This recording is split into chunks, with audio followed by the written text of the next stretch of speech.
సమాచారాన్ని అందించాలి, వాస్తవమైన సమాచారాన్ని ప్రజల ముందుంచే ప్రయత్నం ఎప్పుడూ ఐ న్యూస్ చేస్తూ ఉంటుంది. అందులో భాగంగానే మొత్తంగా మనకు సంబంధించి హైదరాబాద్ గ్యాస్ అసోసియేషన్ అధ్యక్షుడు అశోక్ కుమార్ గారు ఉన్నారు. సో గ్యాస్ ఏ విధంగా సరఫరా అవుతుంది, ఎంత కొరత వస్తుంది, సో వాస్తవ రూపాన్ని మీ ముందుకు తీసుకొచ్చే ప్రయత్నం చేస్తుంది ఐ న్యూస్. అక్కడి నుంచి మా ప్రతినిధి రత్నకుమార్ ఉన్నారు. రత్నకుమార్ ద్వారా అసలు ఎటువంటి సంక్షోభం ఎదుర్కోబోతున్నాం, అసలు వాస్తవ పరిస్థితులు ఏ విధంగా ఉన్నాయి, కేంద్ర ప్రభుత్వం ఎటువంటి చర్యలు తీసుకోబోతుందో మనకు రత్నకుమార్ అశోక్ కుమార్ గారి దగ్గర నుంచి ఫుల్ ఇన్ఫర్మేషన్ అందిస్తారు. Ratnakumar, over to you.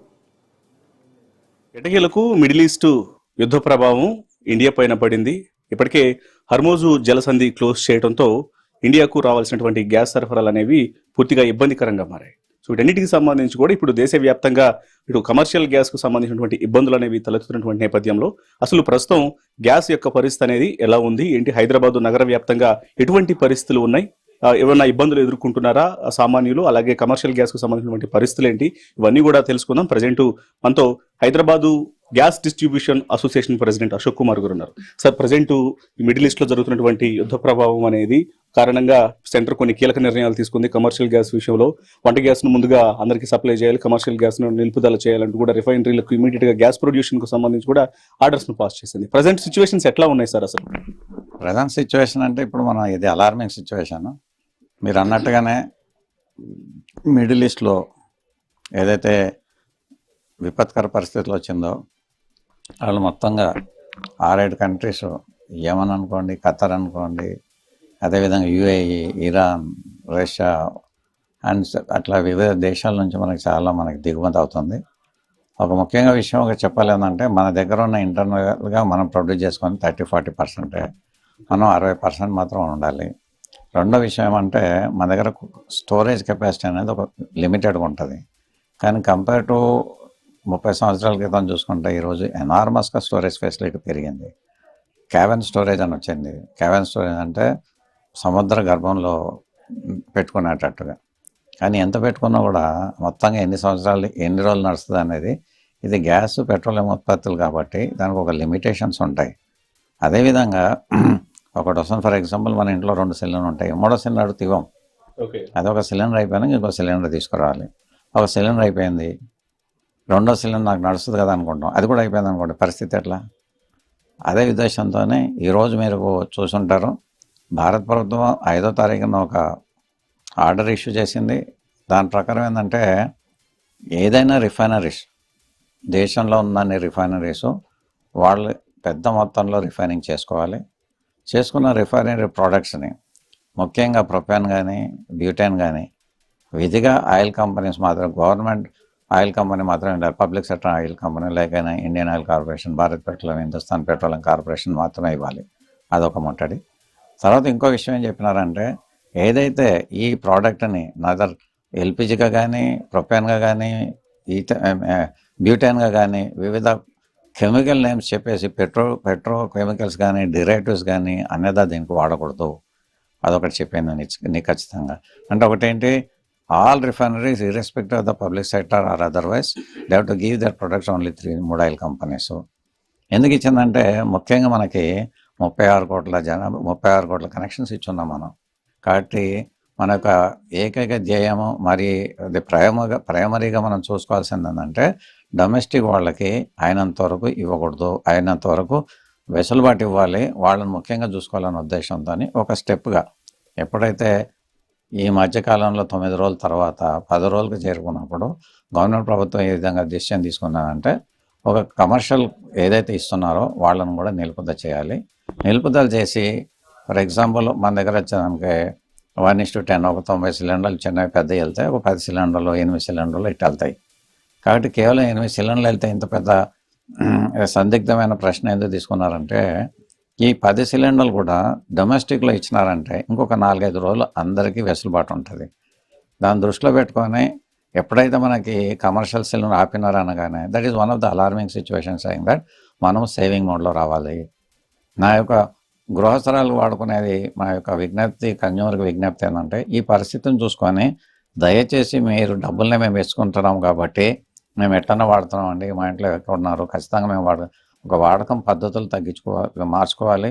అదేవిధంగా ఒక సిలిండర్ ఖచ్చితంగా 20-25% వరకు ఏ విధంగా ఎక్కువ తీసుకోవాలి, రెండోది ఏమంటే దీనికి పొదుపు పథకాలను చాలా కంపల్సరీగా వాడుకోవాలి. అదేవిధంగా మీ సిలిండర్ ఏ విధంగా అయితే ఈకేవైసీ ఉందో అంటే నేను రుజువు చేసుకోవాలి, నా కనెక్షన్ నేనే తీసుకుంటున్నా. ఎందుకంటే ఈరోజు నెక్స్ట్ టైంలో కొంతమంది కేవైసీ అని చేసుకోలేదు. మీరు రోజు బ్యాంకుల్లో తీసుకుంటే ఒకవేళ కేవైసీ ఎవరు తీసుకోలేదో వాళ్ళకి ఆ యొక్క అకౌంట్ నిలుపుదల చేస్తారు. కానీ ఇక్కడ వచ్చేసరికి ఎసెన్షియల్ కమాడిటీ కాబట్టి నిలుపుదల చేయలేదు. ప్రతిసారి వాళ్ళకి చెప్తూనే ఉన్నారు. అంటే చెప్తూనే ఉన్నారు కాబట్టి ఏదైనా ఒక టైంలో కేవైసీ చేసుకున్న వాళ్ళకి ఈ విధంగా అయితే కమర్షియల్ ఎట్లాగైతే ఆపారో ఈ కేవైసీలు వేసుకున్న వాళ్ళు కూడా ఆపే ఆస్కారం ఉన్నదని భావిస్తూ మీరు కంపల్సరీగా డిస్ట్రిబ్యూటర్ దగ్గరికి వెళ్ళేసి అదేవిధంగా డెలివరీ బాయ్స్ దగ్గర ఉన్న ఈ కేవైసీ చేసుకోవడం ముఖ్యంగా మర్చిపోకూడదు. మరి ముఖ్యంగా మీరు యాజ్ ఏ డిస్ట్రిబ్యూటర్గా ఎంతో కాలం నుంచి కూడా ఈ డిస్ట్రిబ్యూషన్ ఫీల్డ్లో ఉన్నారు గ్యాస్కు సంబంధించి. ఇట్లాంటి క్రైసిస్ గతంలో ఎప్పుడైనా చూసారా, లేకపోతే ఇప్పుడున్నటువంటి పరిస్థితి గతంలో ఎప్పుడైనా క్రైసిస్ అనేది తలెత్తిందా, ఏం చెప్తారు సార్? ఇట్లాంటి పరిస్థితి 89లో ఇరాక్ వార్ సద్దాం హుస్సేన్లో ఉన్నప్పుడు కూడా ఇదే అమెరికాలో ఉన్నప్పుడు 40 రోజులు బ్యాక్లాగ్ ఉండడం జరిగింది. 40 రోజులు బ్యాక్లాగ్ ఉండడం అంటే ఏక మొత్తంలో బుకింగ్ చేసుకున్న సిలిండర్ ఒక నెలకు వస్తుంది, ఇంకో నెలకు రాదు. ఆ టైంలో మన కనెక్షన్స్ 1989లో చాలా చాలా చాలా తక్కువ ఉండినాయి. కేవలం మొత్తంగా 9 కోట్లు 9.5 కోట్లు ఉండింది. ఈరోజు 36 కోట్లకి వెళ్ళిపోయింది. కాబట్టి 36 కోట్లు ఇంటూ 4 వేసుకున్నప్పుడు అంటే 90% ఒక భారతదేశ ప్రభుత్వ జనాభాలో అందరికీ గ్యాస్ కనెక్షన్ ఇవ్వడం జరిగింది. కాబట్టి వీళ్ళందరినీ చూసుకునే బాధ్యత గవర్నమెంట్ మీద ఉంటుంది. కాబట్టి ఇంతవరకు ఇట్లాంటి విపత్కర పరిస్థితులు వీలు కాలేదు. కానీ ఈ 5 దేశాలు కాకుండా మనకి చిన్న చిన్నగా ఫర్ ఎగ్జాంపుల్ వెనిజులా అనుకోండి, అదేవిధంగా ఈ రష్యా వేరే మార్గం చూడనుకోండి, వేరే విధ మార్గాల్లో వేరే విధ సముద్ర మార్గాల్లో మనకు వస్తుంటుంది. అంతవరకు చాలా బాగుండేది. ఈ మధ్యలో ఏంటంటే ఫోర్స్ మెజూరీ అనేసి ఈ కాంట్రాక్ట్ను కూడా రద్దు చేసుకోవడం జరిగింది. కాబట్టి దాన్ని దృష్టిలో పెట్టుకొని మనము రిజర్వ్ మోడ్లో వెళ్ళిపోయినామని ఫీల్ అవ్వాలి. ఫర్ ఎగ్జాంపుల్ మనకు ఒక స్కూటర్ రిజర్వ్ మోడ్లో వెళ్ళింది అనుకోండి, సార్ నేను బండి అయిపోద్దా అంటే వాళ్ళకి తెలుసు ఎంత అవుతుందో. కానీ రేస్ చేసుకోకుండా, అదేవిధంగా బ్రేకులు కొట్టకుండా, అదేవిధంగా సిగ్నల్ దగ్గర ఆపుకోకుండా స్విచ్ ఆఫ్ చేసుకోవడం, ఏ విధంగా అయితే మనం పద్ధతులు పాటించుకుంటూ పెట్రోల్ బంక్ వరకు తీసుకెళ్తామో ఈరోజు కూడా నా రిక్వెస్ట్ చేసేది ఏంటంటే తగు జాగ్రత్తగా తీసుకొని దాన్ని మళ్ళీ మన ఈ యొక్క నార్మల్ పరిస్థితి వచ్చినా కూడా ఫర్ ఎగ్జాంపుల్ నార్మల్ పరిస్థితి ఆగానే నాకు రెండో రోజు వస్తుందని అనుకోకుండా కొద్ది రోజుల వరకు మనం ఏ విధంగా ఇంధనాన్ని వాడుకోవాలనే సూచనలు కూడా మనం చేసుకోవాల్సిన వస్తుంది. ముఖ్య ఉద్దేశం ఏంటంటే ఈరోజు గ్రేస్ ఇన్ డిస్గ్రేస్ అనుకోండి, డిస్గ్రేస్ ఇన్ గ్రేస్ అనుకోండి, మనకు వచ్చేది మార్చి ఏప్రిల్ మే కాబట్టి ఎండాకాలంలో ఎట్లాగానే 10% 20% తగ్గుద్ది. కాబట్టి ఆ 10-20% తగ్గినప్పుడు ఇది సరిపోతుందేమో అని మనం ఎప్పుడన్నా ఆప్టిమిస్టిక్ వెళ్ళాలి. కాబట్టి ఆ విధంగా మనకి ఇబ్బంది కాదేమో అని అనిపిస్తుంది. రెండోది ఏమంటే ఈరోజు మేము 30 రోజులకి క్యాపింగ్ ఇచ్చున్నాము, 2 సిలిండర్లు ఉంటాయి. అదేవిధంగా ఒకటే సిలిండర్ ఉంటే 25 రోజులు క్యాపింగ్ ఇవ్వడం జరిగింది. అంటే ఇప్పుడు ఏంది 12 సిలిండర్ల వరకు కూడా మీరు వాడుకునే వెసులుబాటు ఇచ్చున్నారు. ఆ రోజు మనం భారతదేశంలో మొత్తం చూసుకున్నప్పుడు కూడా 8 సిలిండర్లు అర్బన్ పాపులేషన్లో, రూరల్లో 6 సిలిండర్లు ఉంది.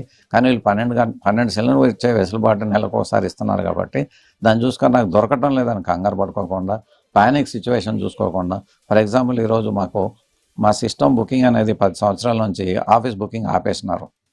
ఎవ్రీథింగ్ అంటే టెక్నాలజీ లెవరేజ్ తీసుకున్నాక ఎవ్రీథింగ్ అనేది మొబైల్ ద్వారా కానీ యాప్ ద్వారా కానీ అన్ని వివిధ పద్ధతుల్లో కన్జ్యూమరే బుకింగ్ చేసుకున్నారు. కాబట్టి ఆ సిస్టమ్స్ కూడా మొండికేస్తున్నాయి. బుకింగ్ చేసుకుని సార్ 2 గంటల నుంచి నాకు దొరకటం లేదని మొండికేస్తున్నాయి. కాబట్టి మీరు పానిక్ అవ్వకుండా, అదేవిధంగా నిరాశ నిస్పృహలు వెళ్ళకుండా, గవర్నమెంట్ మనకి ఏం చేయటం లేదో మరి ఎట్లా నా పరిస్థితి అనుకోకుండా ఉన్న దాంట్లో ఖచ్చితంగా అందరికీ లాస్ట్ చుక్క వరకు వస్తుందని నేను భావిస్తున్నాను. ఆ టైంలో కూడా వెళ్ళిపోతే బాగుంటుంది. ఎందుకంటే ఇండియా లాంటి ఒక కంట్రీ 60% మనం కొంటున్నాము, 36 కోట్ల కన్జ్యూమర్స్ మన దగ్గర ఉన్నారు. ఈ మిడిల్ ఈస్ట్లో కానీ యూరోపియన్ కంట్రీలో చూసుకున్నా కూడా ఇంతమంది పాపులేషన్స్ ఇన్ని కనెక్షన్స్ రావు మన కన్జ్యూమ్. కాబట్టి ఎవరైతే ఏ దేశాలు అయితే కన్స్ట్రక్షన్ ఏదైతే మనకి ఈ పెట్రోలియం ప్రాజెక్టులు ఉత్పత్తి చేస్తున్నారో ఆ ఉత్పత్తి చేసే వాళ్ళు కూడా ఎకనామికలీ చాలా బర్డెన్ ఉంటాడు. ఆడు అమ్ముకునే బతకగలుగుతాడు. ఈరోజు నేను లేకపోయినామంటే ఆల్టర్నేటివ్ ఏమైనా ఉందా అని మనం చూసుకుంటాం. రేపొద్దున అక్కడ ఆ పెట్రోలియం ఉత్పత్తులు కానీ వాడపోతే వాళ్ళ యొక్క ఆర్థిక పరిస్థితి బాగా వెసులుబాటు పోయిపోయి విపత్కర పరిస్థితులు ఉంటుంది. కాబట్టి ప్రపంచ దేశాలు అందరూ దీంట్లో ఏకకంఠంతో ముక్తకంఠంతో ఇట్లాంటి యుద్ధ వాతావరణం తీసుకోవచ్చు అని అంటున్నారు. కాబట్టి మనము ముదాహంగా ఎంత తొందర తగ్గితే అంత మంచిది. లేనప్పుడు కూడా భారత ప్రభుత్వం కొన్ని వేరే యాక్టివిటీస్ చేయడానికి కూడా ప్రయత్నం చేస్తుంది. ఏ విధంగా సరే కూడా భారత పౌరుడిగా ఈరోజు $60 ఉన్నది 9 రోజుల్లోనే $130, $110, $120 వెళ్ళిపోయింది. మన గ్యాస్ కంపెనీ వాళ్ళు ₹60 మాత్రం పెంచున్నారు. దాని మీద బాగా భారపరమైన విషయం ఉంటుంది కాబట్టి దాన్ని కూడా మనం దృష్టిలో పెట్టుకోవాలి. అదేవిధంగా పొదుపు చిట్కాలు బాగా వెళ్ళాలి. సిలిండర్ అనేది విచ్చలవిడిగా ఏది ఫంక్షన్స్లో దాన్ని వాడకూడదు. ఈరోజు మీరు ఎప్పుడైతే కమర్షియల్ కనెక్షన్స్ ముఖ్యంగా ఆపినారంటే వాళ్ళకు మెయిన్ ఉద్దేశం ఏంటంటే గృహస్థరాలకి ఇబ్బంది లేకుండా ఈ ఉద్యమ వాతావరణంలో ఏ విధంగా వెళ్ళాలి. సో అది ఇటు నగర వ్యాప్తంగా అలాగే దేశవ్యాప్తంగా తలెత్తినటువంటి గ్యాస్ క్రైసిస్ కు సంబంధించి greater Hyderabad gas distribution association president Ashok Kumar తెలియజేసినటువంటి సమాధానాలు. కెమెరా పర్సన్ రవితేజ్తో రత్నకుమార్, హైదరాబాద్.